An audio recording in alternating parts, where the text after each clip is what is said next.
Welcome, everyone. I'm Linda Goldberg, now from the Los Angeles chapter for the Brandeis National Committee. I want to tell you how excited I am that you're here with us today. I happened to see Beverly speak in December at a presentation about humor in film, and it was just amazing. And I thought, gee, I've got to get this woman for Brandeis. I'd like to tell you a little bit about Beverly to start off with. Her book, The Good Side of Bad, which I'm sharing with you right here, was named Best Fiction of 2010 by Kirkus Discoveries and has now been made into a feature film to be released in May 2022. That's this May. Her previous novel is the critically acclaimed The Breath of Juno. Short fiction has been published in literary magazines across the country. She's a playwright and a theater director. She was an artist in residence for the UCLA Osher Lifelong Learning Institute and received a Distinguished Instructor Award from UCLA. She teaches courses in acting and theater. We're so thrilled that you're here today, Beverly. Her memoir, A Friend of the Family. I picked it up. You can't put it down. If you haven't read it already, you definitely want a copy. Beverly, you've had success with your novels and your short stories. Why did you decide to write a memoir?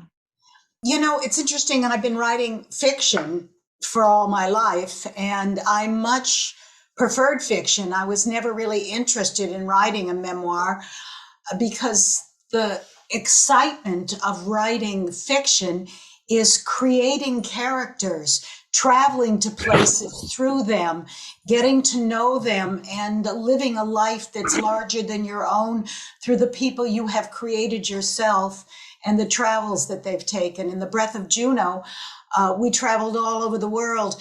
That novel is very much like the Da Vinci Code before the Da Vinci Code came out.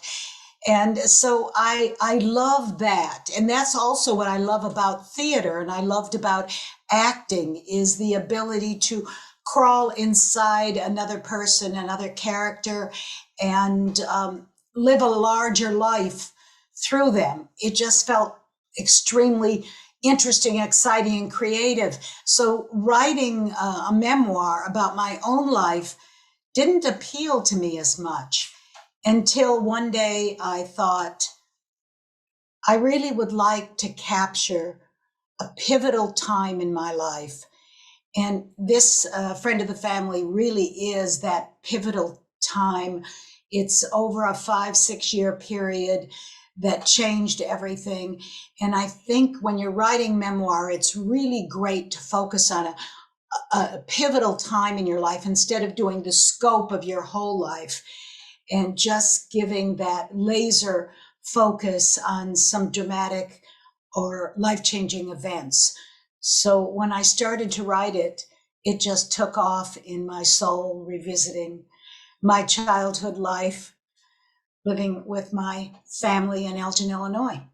It starts out with us living, and I'm 10 years old, my sister's 12, in Elgin, and a dramatic thing happens to our family, and that dramatic thing takes us into the drama of the novel that is the whole arc of, well, it's not a novel, but sometimes it feels like it, of the memoir, to the time when my father moved us all to Los Angeles when I was 15, and my life in Elgin ended, and it began in Los Angeles, California, and changed dramatically. What is the most important thing in starting a true life story? I think it's not, I mean, you are the narrator and it's done in the first person because the person who's telling the story is you, is that you better be pretty interesting. You pretty much have to find all the uniqueness about yourself and figure out how to put that on the page. Because if you want people to read it, they have to feel that they're following somebody whose life is maybe extraordinary in some ways. When I was teaching memoir, I tried to always encourage people, find the things in your life that were different, extraordinary. Don't write about, the stuff you find in the attic. Write about something that really resonates with who you were and how you changed as a human being. So I think this time in my life that I selected really did change who I was. I also wrote it because my father lived to be 97. I dedicated the book to him. I'm actually going to read you the dedication because it was so important to me. I wrote this book and dedicated it to my father, Maury Bernstein, who faced all of life's blows with humor and optimism. My energy for life, my creative zeal, it all came from you. Being your daughter was the greatest gift life could give me. And I really wrote this book as a tribute to my father because he was an amazing person. And he taught me at a very young age. I remember coming home from school one day when I was like 10 and said, "Oh, I can't do this because everybody else will do it better than me." And he said, "All your life, people will do things better than you, but they will never do it the way you do it. So never let that stop you." And he gave me the confidence that I lived with my whole life. So I wanted to write this book, this memoir, as a tribute to my father and what an amazing man he was. So I'm just going to read you like a little 5-minute thing. I'll start right with chapter 1, which started in 1954. The killer got into the house again today. We knew he was coming. My sister and I ran to the door when we heard the truck come up the street. We waited until we heard it stop in front of our house, and then the footsteps of a man walking to our door, pausing for a moment before he let the killer quietly slide in through the mail slot and land on the floor at our feet. For a moment, we both stared down at the white envelope, afraid to move. I was the brave one who picked it up, turned it over to see the creepy writing on the front. Printing so small you could hardly read it. Printing that spelled out my father's name, Maury Bernstein, and below that, our home address, 95 Lincoln Park, Elgin, Illinois. Printing that came to us from a prisoner's cell, and with these letters, our family was linked to the inside of the Illinois State Penitentiary. I knew what was inside that envelope without opening it. Maybe it had to be a secret code, a message that only my father understood.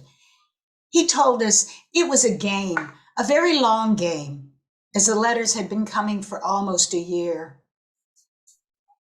You see, that's how I remember it. And there's no one left who can remember it with me. No one alive who can remember it with me. It's almost 60 years ago, and yet I can still see my father's handsome young face blooming into a smile when he took me into his arms. The truth behind the letters turned out to be much more frightening than any of the fantasies my sister and I made up.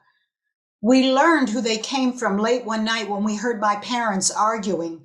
My father was a gentleman who rarely got angry, even when provoked by my nervous and constantly vigilant mother. My parents saw the world in radically different ways. For him, life was rich with hope and humor and optimism. He wasn't just blindly and naively cheerful, but deeply certain that the core of our family's world was made of solid and enduring stuff. But the night of the fight was different. We heard my father's voice rising from their bedroom. We crept out of our room to listen to their closed doors. "Miriam, stop this," he insisted. "I am not putting the family in danger by playing an innocent game of chess through the mail. The man is lonely. He needs a friend." "He is a convicted murderer," my mother yelled. My sister and I clutched each other's hands, pressing our ears closer to the door. "Maybe," my father lowered his voice. "Please, let's talk about this quietly. You don't want the girls to hear you." "What do you mean, maybe?" my mother said. "He's in prison for life. I don't understand why you want to do this." "It's a kindness," my father said. That's what the request in the newspaper called it. Help rehabilitate a felon, become a pen pal with a convicted man, and bring a bit of the outside world into his life. He doesn't deserve kindness. He killed a man in cold blood. Everyone, my father said, deserves kindness. You're not a realist, she said. Play chess with your brother. Teach the girls to play. Why choose to play with a violent man who's going to spend the rest of his life in prison? So that was the premise that got me started, is that event when my sister and I found these letters from a killer and my father playing chess with him. I really wish I could have met your father. Sounds like such an interesting guy. Your book has so much dialogue between your father and the sisters. How were you able to recall all of that? Well, that's an interesting question, because a lot of people who write memoirs feel, well, I can't remember the words verbatim, so I shouldn't be writing them because this is supposed to be a true story. And I say, no, you absolutely can just catch the essence of what those conversations were.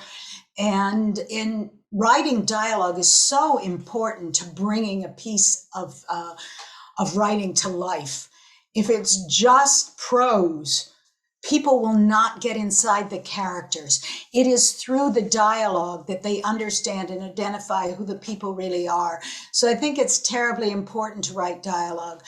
But on the other hand, I do remember all those late night conversations with my sister when we would whisper in bed to one another. I do remember a lot of those conversations with my father. And maybe if not all the words are exactly as they were, I think they're very, very true to the essence of it. So a dialogue is great. It brings your characters, it differentiates them and brings them to life. Because as I read that introduction, I thought people are going to wonder what happened. So you have to read the book to find out.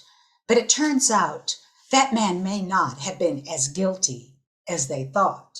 And in fact, it was a shock to the family when he was paroled and began to enter their lives and become really a part of the family, with all the ambiguity he brought.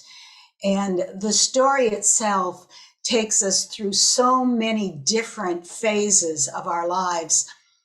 And I remember that as I wrote this, there was a whole bunch of little short stories. When you said, what inspires my fiction, what inspires me to write The Good Side of Bad, and all those short stories, sometimes it's events from your real life.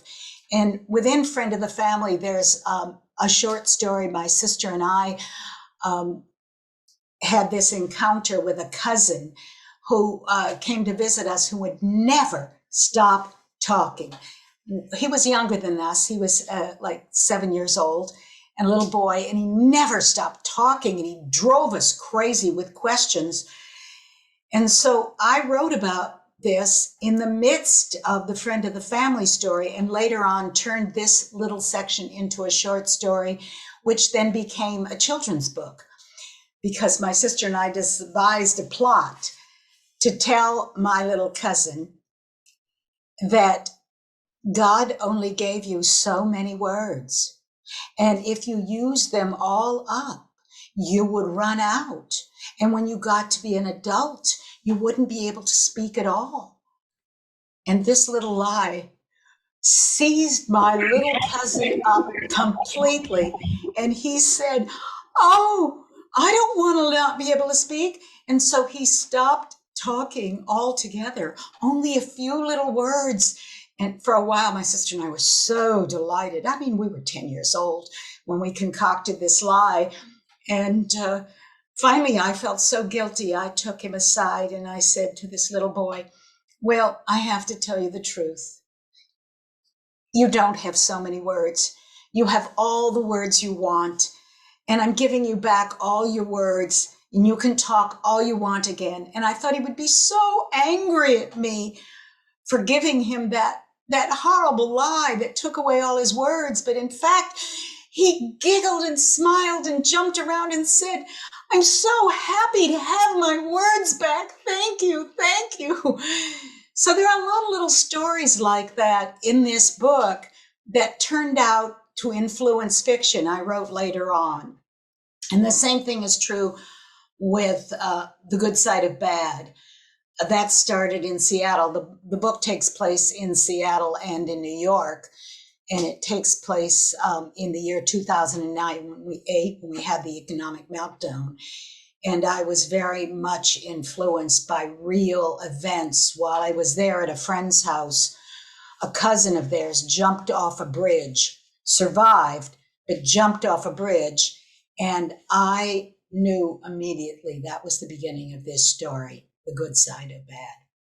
So yes, I'm very much influenced by real events. But you do have to be careful with that, because I have written stories, short stories, and all my short stories have been published in literary magazines and around the country. And then you always have to be a little frightened that somebody you base the story on will read it. And I remember I had one neighbor who I based a story on, who I thought, led a really bland, uninteresting life. And she became a character in one of my short stories. And I had a line in there that said, her life was so thin that the sun could not cast her even in a shadow. And I thought it was a great line until she came over and said to me, "Is that me? Is that what you said about me? Did you think my life was so thin?" And of course I had to lie and say, "Of course it's not about you," when in fact it was totally about her. So yeah. How did you feel about the film adaptation? Did it stay true to the novel? I found that a lot of authors of novels are very unhappy with the adaptations. I remember reading Ken Kesey refused to see One Flew Over the Cuckoo's Nest. He was so upset with the interpretation of it. It wasn't what he envisioned at all. And that's the case with a lot of writers. So I was afraid the same thing would happen to me. At this point, I've only seen the trailer and some cuts, but it's a really good cast, and I think I'm going to be pleased with it. And when you just said in the introduction it's coming out in May, I just found out that, true to the industry, they're redoing some of the sound, so it's more likely to come out in June and July. The Good Side of Bad, look for it in your local streaming. Yeah.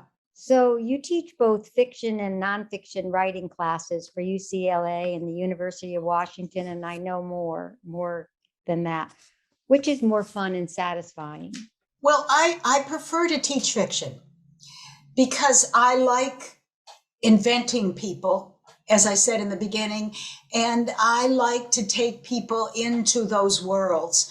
So I prefer teaching fiction, but I end up teaching a lot of memoir because people really prefer to write it. I think they feel safer doing that. They feel like they have more access to it. And so that is when I teach writing classes, I tell them, bring whatever. You can be writing fiction, you can be writing memoir. We'll work on whatever you're writing. It's always about character, plot, descriptions. We always look at the language and how you can do really an arc that engages people. And that's true for both memoir and fiction. So I put them together, and usually, 80% are writing memoir. Well, at this time, I would like you to talk a little personally about your own career, because it's been pretty exciting from what I read.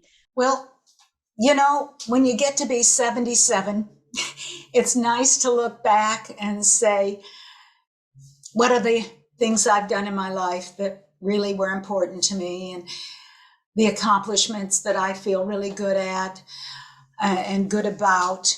But it's also incredibly important to say, at this age, what is in front of me?